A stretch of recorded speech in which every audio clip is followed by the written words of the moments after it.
Everything changes in a single moment. One breath, one memory, one mistake. And in this moment, Borden's entire world collapses. His mind doesn't just break the day begins like any other at Heartland Ranch, but something in the air feels heavy. The early morning sun stretches across the fields, and the horses move quietly, almost sensing a storm that no one else can see. Borden stands near the old barn, hands resting on a gate, staring out at nothing in particular. His eyes seem distant, as if he's reaching for a memory that won't fully form. He blinks a few times, trying to steady himself, but the world around him feels slightly tilted, slightly wrong. Amy walks by, giving him a soft smile, the kind she always uses when she senses something is off. But Borden forces a quick nod, pretending everything is fine. Doesn't want her to worry again, not after everything she's already seen him go through. He takes a slow breath, but even that feels strange, like the air itself is too thick to pull in. Inside his mind, thoughts flicker like broken lights. He remembers a sound, maybe a horse's cry, maybe something else. He tries to shake it off, telling himself he's tired, overworked, stretched too thin. Yet deep down, he knows this isn't just exhaustion. This is something darker creeping. In something he has been pushing away for too long. The ranch goes on around him. Jack loads feed. Lou talks on the phone. Life moves forward, steady and normal. But Borden doesn't move with it. He stands frozen, fighting a rising pressure in his head. It isn't pain exactly. It's more like a growing emptiness, as if memories are beginning to slip through cracks he'd never noticed before.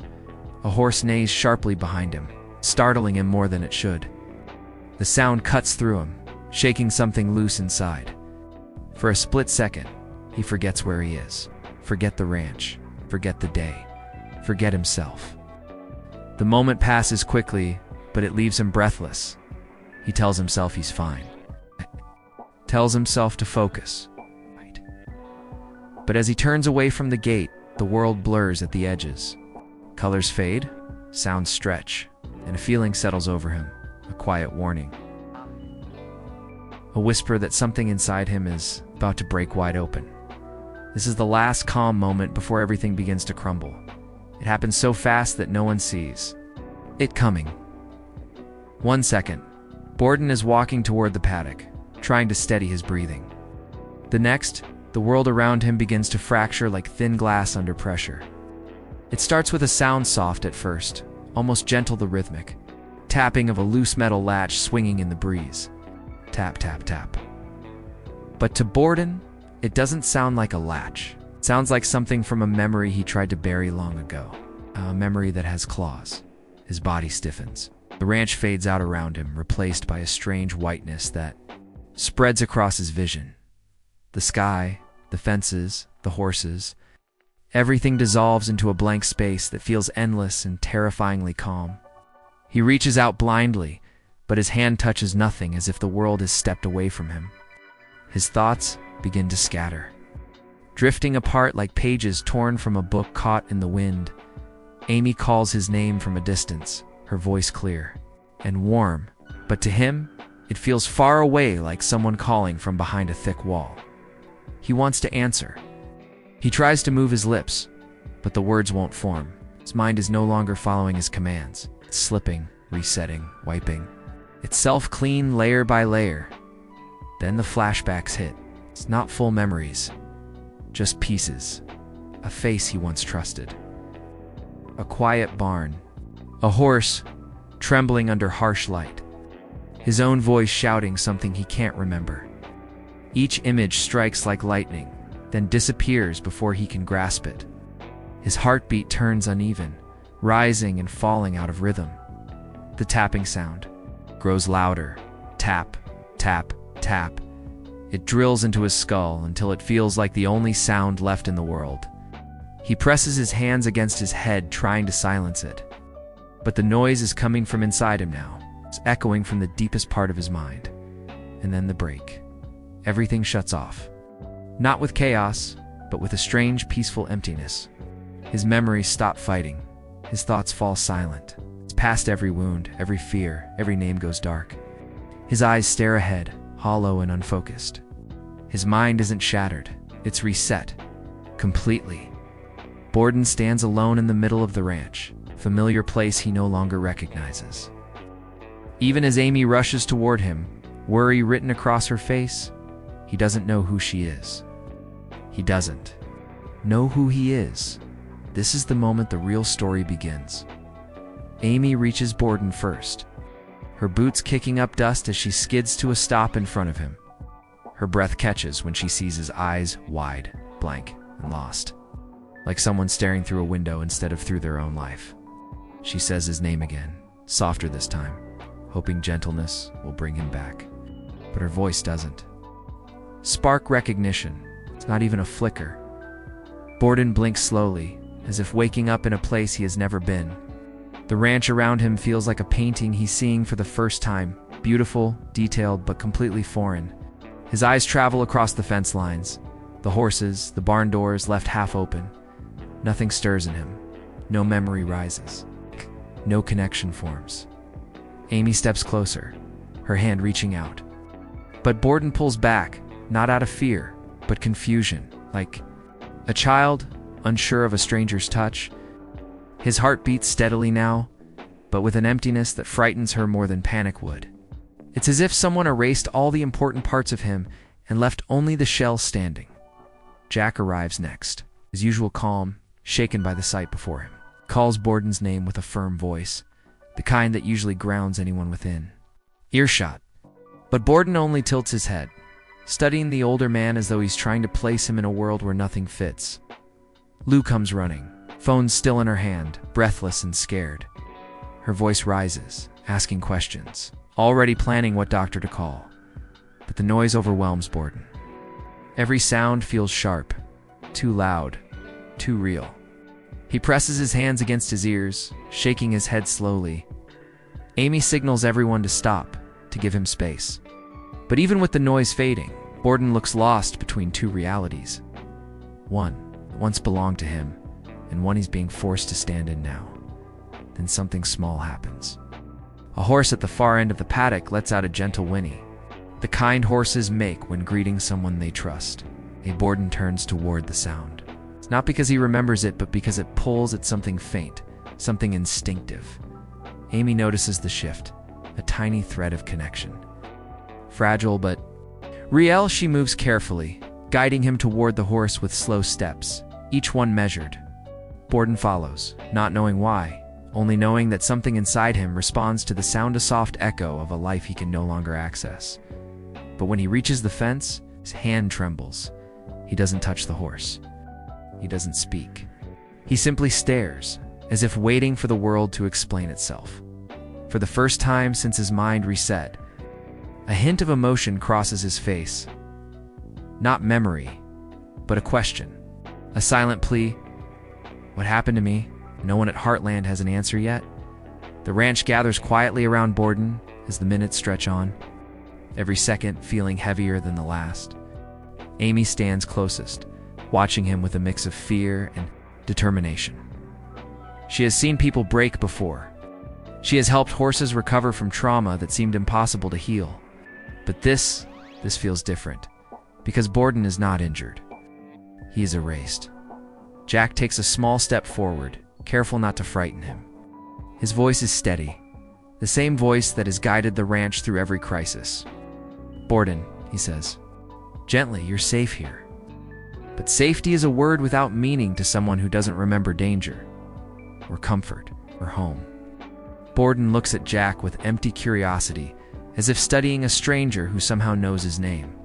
His posture is stiff, not defensive, just uncertain, like he's waking up in a body he doesn't fully recognize. His fingers brush across his own jacket, his sleeves, the dust on his palms. Everything feels new to him, the cotton fabric.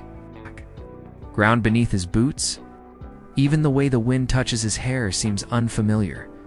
Lou forces herself to stay calm, though her voice trembles when she speaks.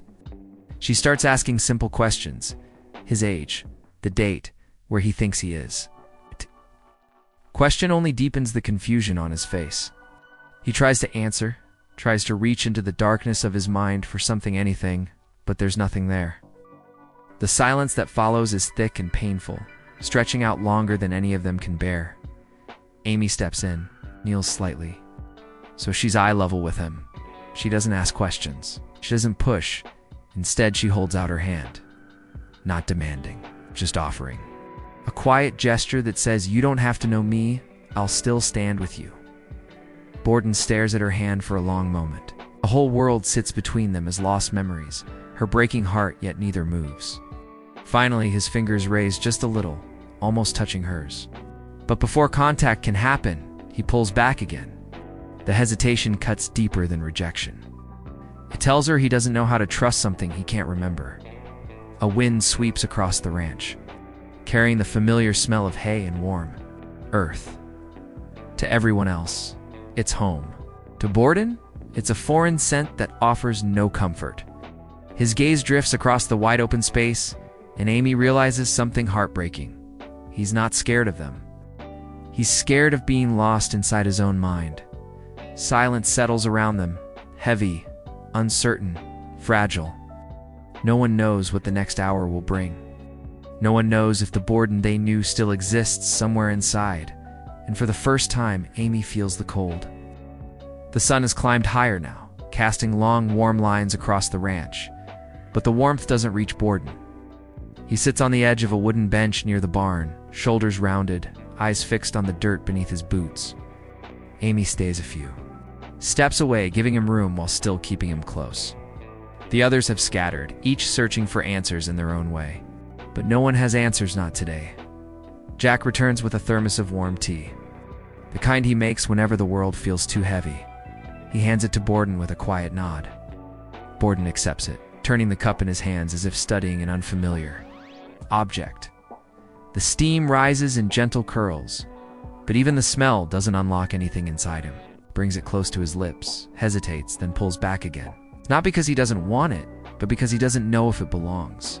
To him, Lou watches from a distance, arms crossed tightly. She is trying to stay strong, trying not to let fear outrun logic. She whispers to Amy, "We need a doctor. This isn't normal." Her voice cracks at the edges despite her effort to stay steady. Amy shakes her head softly, not in disagreement, but in helplessness. "Doctor won't bring back memories," she says. "We have to help him feel safe first." Nearby, a young horse named Maple paws at the ground, restless. She has always been sensitive to emotion, and now she senses something broken in the air. Amy notices and decides to try something gentler. She approaches Maple, brushing her nose lightly, then gestures for Borden to join her. He hesitates, but rises slowly as if drawn by an instinct he doesn't understand. Maple lowers her head, breathing out a warm puff of air. Borden steps closer, unsure, his movements stiff but curious. Amy waits, letting the moment unfold naturally. When Borden finally lifts his hand, it trembles in the air. Maple nudges it gently, her touch soft and patient. For a split second, something shifts behind Borden's eyes, not recognition, but a tiny spark of calm. Animals don't demand explanations. They don't ask questions. They'll simply exist beside you. And in that moment, Borden finds a small island of peace in a sea of confusion. Amy's breath catches. Jack watches quietly. Even Lou softens. Though her worry remains sharp beneath the surface, Borden's fingers rest lightly against Maple's forehead. His expression is blank, but his body relaxes just a little, as if he's found the first thing in this strange, empty world that doesn't scare him.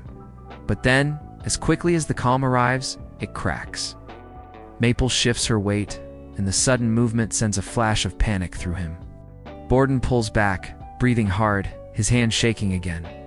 Whatever small thread they found slips away into the wind. Amy steps forward, but he backs up, eyes darting, confusion rising once more. The tension snaps, leaving the ranch wrapped in a quiet sadness. They almost reached him. It's almost, but almost is not enough when someone's mind is turned into a blank page. As the afternoon drifts in, the ranch settles into a strange kind of quiet. It's the kind of silence that doesn't come from peace, but from holding your breath and waiting for anything to make sense. Borden stays near the old fence line now, pacing slowly as if trying to find the rhythm of a life he no longer remembers. His steps are unsure, but steady, like a newborn, learning the shape of its own shadow. Amy keeps her distance this time. She's learned that rushing toward him only pushes him further into confusion. Instead, she observes, watching for patterns, for clues, for even the smallest signs that he recognizes someone. But Borden acts like he's walking through a dream that keeps changing every time he blinks. Jack sits on the porch, hat tilted low, chewing on the weight of the moment. He has seen heartbreak before, has carried loss like a stone in his pocket. But this is different. Watching someone you care about forget their own existence, it breaks something inside you that you didn't know could break. Borden stops suddenly near the far side of the pasture. His eyes fix on a wooden post that looks no different from any other on the ranch, but something in it holds him in place. Steps closer, fingers brushing the rough wood. A faint, almost invisible carving catches the light, a small bee. Etched years ago during one of his first days working there, his hand pauses over the mark. His breathing shifts. The wind seems to hush around him as if waiting. For the first time since his mind reset, a memory flickers, not a full one, not a clear one, but a feeling, a warmth, a sense of belonging that doesn't have a name yet. It's like standing in the doorway of a home you don't recognize, but somehow know you've lived in. Amy notices his stillness and approaches carefully, her voice soft as a whisper. Borden, do you remember something? She's afraid to hope, afraid that her voice alone might break the fragile connection he's forming. Borden doesn't answer. He just keeps touching the carved letter, tracing the edges again and again. His face tightens as if his mind is struggling, reaching, stretching toward something that refuses to come into focus. It's painful to watch someone trying to climb back into a life they can't see. Lou steps out of the house, watching with a mixture of fear and fragile hope. Is he remembering? She asks, under her breath, almost afraid to say it out loud. Amy doesn't respond. She can't. Not yet, then. Just as suddenly as the spark appears, it dims. Borden pulls his hand away, confused again, the moment slipping through his fingers like dust. His eyes lose the brief glow they held. His posture folds back into uncertainty.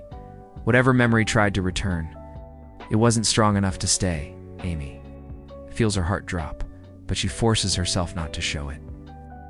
Hope is delicate now, easily crushed. She steps beside him, giving him the space he needs, while silently promising herself she won't stop trying. Borden steps back from the post, looking around the ranch with the same blank confusion as before. But something has changed, barely. Noticeable, but real. A spark lives inside him now, buried deep, hidden, but alive. Evening settles over Heartland, painting the sky in soft shades of orange and gold. The ranch usually feels safest at this hour, quiet time when the day exhales and the night begins to breathe. But today, the calm feels fragile, like a thin shell covering something uncertain and trembling underneath. Borden walks along the fence line alone. It's moving with a strange mix of hesitation and curiosity. Every sound, crickets, rustling grass. Distant whine feels new to him. He listens as if trying to decode a world he doesn't understand. Amy watches from halfway across the yard, giving him space, but never taking her eyes off him. She's afraid to look away in case he slips too far into confusion again, or worse, disappears into himself completely. Jack lights the porch lantern, its warm glow stretching across the yard. Lou stands beside him, arms wrapped around her own ribs, trying to keep her fear from spilling out. No one speaks. Wait. They've done everything they can today, and none of them know what tomorrow might ask of them. Borden slows as he reaches the old trail that leads away from the ranch, an overgrown path lined with tall weeds and forgotten stones. There's nothing remarkable about it. No sign, no marker. There's no reason it should matter. But something inside him shifts. A tug, a pull, a whisper of something, not a memory. More like gravity, he steps forward. One foot, then another. Amy's breath catches. Borden, not wanting to startle him, he doesn't answer. His eyes settle on a distant shape, half hidden by the tall grass, a small wooden structure, weathered with age. The old tack shed, a place full of dust, old tools, and pieces of a past he can no longer claim. But his body moves toward it with a strange certainty, as if pulled by a thread tied to a version of himself he hasn't met yet. Amy follows slowly, her steps soft and cautious. Jack and Lou remain behind, frozen with worry. Watching the scene unfold like a moment too fragile to disturb, Borden reaches the shed door and stops. His hand hovers over the handle, shaking slightly, not from fear, but from instinct. Something inside that shed is calling to him. Something that belongs to him, even if he can't remember why. Amy approaches until she's only a few feet away. "Borden, it's okay. You're safe." Her voice trembles with hope and dread tangled together. Borden turns the handle. The door creaks open. Inside, a single beam of fading sunlight cuts through the dusty air, landing on a small leather-bound object hanging on a nail, a notebook. Old, worn. The initials carved into the cover match the carving on the fence post. Borden steps forward, drawn to it like a moth to light. He lifts the notebook slowly, his fingers brushing the letters that once shaped his life. His breathing deepens, his eyes widen. Something shifts behind them, a spark, a flicker, shadow of recognition. Or maybe a memory trying to claw its way back. The ranch holds its breath. So does Amy. Borden opens the notebook. His eyes lock onto the first page. His entire body goes still. And then, a single word escapes his lips. Quiet, broken, fragile. A name he shouldn't remember. A name that could change everything. Amy's eyes widen. Jack grips the porch railing. Lou whispers, "Did he?" Just before anyone can move, Borden's knees buckle slightly. His hand tightens on the notebook. His face twists, pain, clarity, confusion, all crashing together. The screen goes dark. The moment freezes in time.